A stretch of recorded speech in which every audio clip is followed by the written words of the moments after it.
Mikel na PV800H. Okay, power amplifier ng Mikel. First time ko makagawa ng ganitong klaseng series ng Mikel. Although yung mga Mikel na CA series nila, marami na ako nagawa. Pero itong PV800 na to, first time ko. Angas ng mukha niya, akala mo dating class D, no? Parang class D, pero pag binuksan mo, hindi naman siya class D. Parang class AB nga lang siya. Ang class AB ba? Ah, hindi. Naka-H din. Naka-H din. Ayan. Nilulat natin ang Mikel PV800H. Okay. Ganda talaga ng mukha niya. Ito, paaging ko muna sa inyo yung mukha niya. Maliit lang yung transformer niya.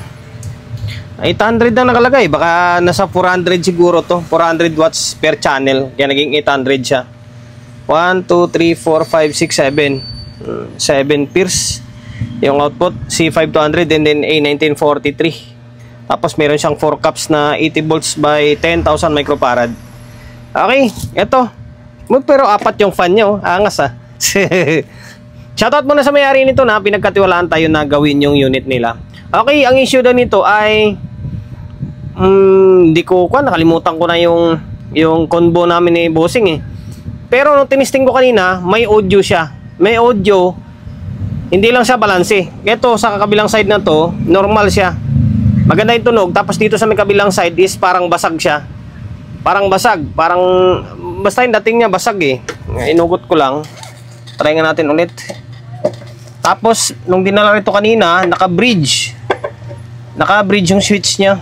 Hindi lang ako sigurado kung naka-bridge talaga to si Bossing o nagalaw lang nung dinala rito. Naka-bridge siya eh. Okay, ganyan siya. Try ko. O natin. Yan, nilagay ko na sa may kwanto. Ito, stereo. O, naka-stereo na siya.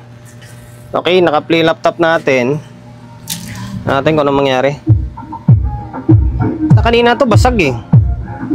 Working dito. Ah, okay naman. Baka dito lang sa may kwan yun, sa may switch. Nga, galawin natin. Kasi kanina basag yung tunog eh. Nung nilagay ko sa kwan, nilagay ko sa ito parallel. Tingnan natin ano mangyari.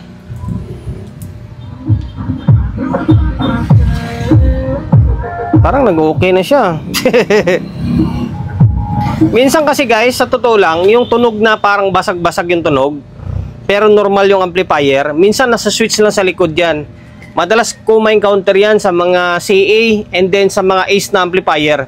Kadalasan nangyari yun. Okay? Kadalasan nangyari yun.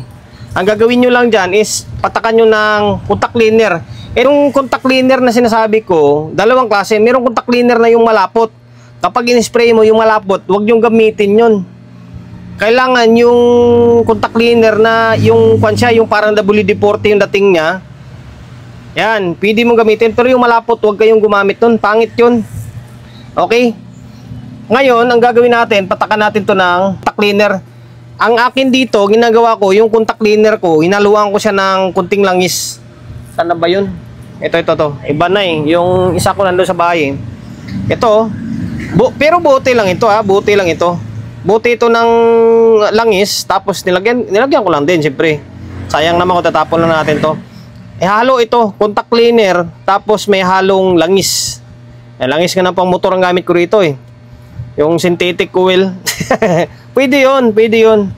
Okay, ngayon patakan natin yan. Minsan nasa kwan lang yan eh, nasa switch. Tapos mararattle ka, siyempre, hindi mo naman alam kung anong gagawin mo.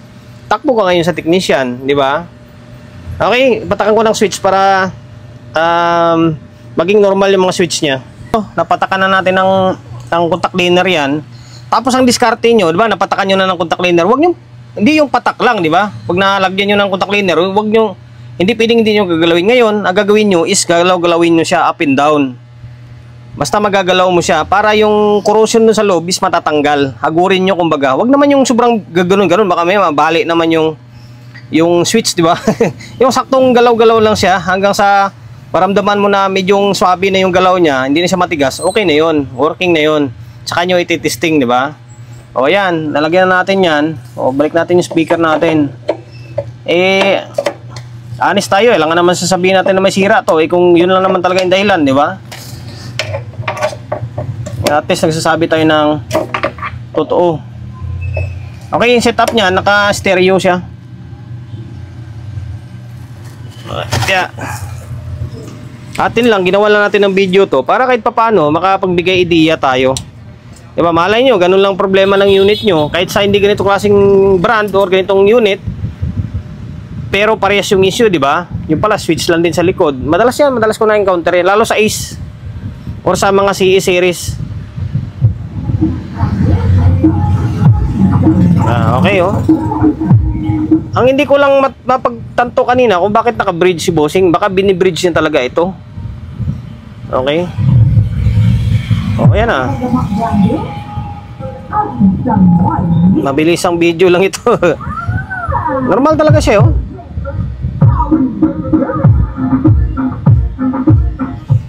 Isa. Ngayon, pagpalitin natin yung speaker natin kasi magkaiba yung tunog ng speaker natin ito eh. Mamaya sabihin eh, yung isa matigas yung tunog, yung isa malambot. Yung kabilang speaker ko kasi medyo malambot yung isa. Yung isa naman, matigas. Okay.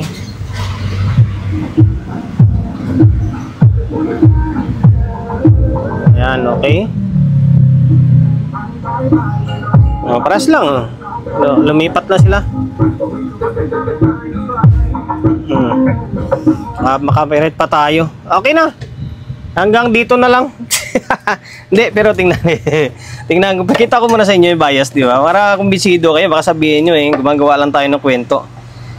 Diba? Ito, ginawa ko nga ng video to para makapagbigay ideya tayo, syempre. At least nagsasabi tayo ng totoo, di ba?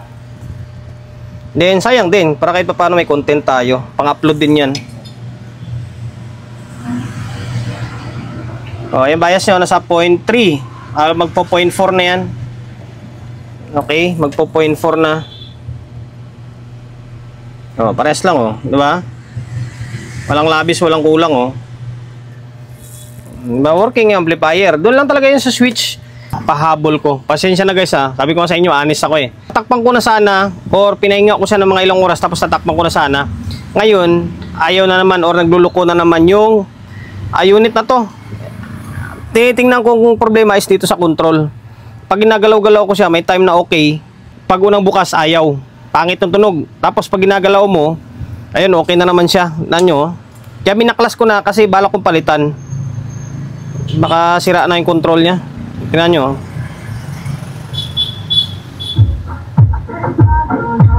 Ay, nagnormal na naman siya. Kanina, ayaw na naman to eh. Kaya, palitan ko na lang siguro. Para sigurado. Palitan ko na itong dalawang control na to. Bira na yan. May pamalit naman tayo nito eh. Ito, pang power amp din natin. Okay, palitan natin. Pinalitan na natin. Bago tong control natin ha. Ngayon, balik natin to. Testing natin. Sana magiging normal na siya. Naibalik na natin. Ngayon, naka-on na to ha. Nag-normal na siya. Sana maging normal na. Mamaya magka-problema na naman. Okay hanggang kuwan na lang. Kapag nagka-problema pa, balitaan ko kayo siyempre, di ba? Kapag hindi, ibig sabihin naging normal na 'yon.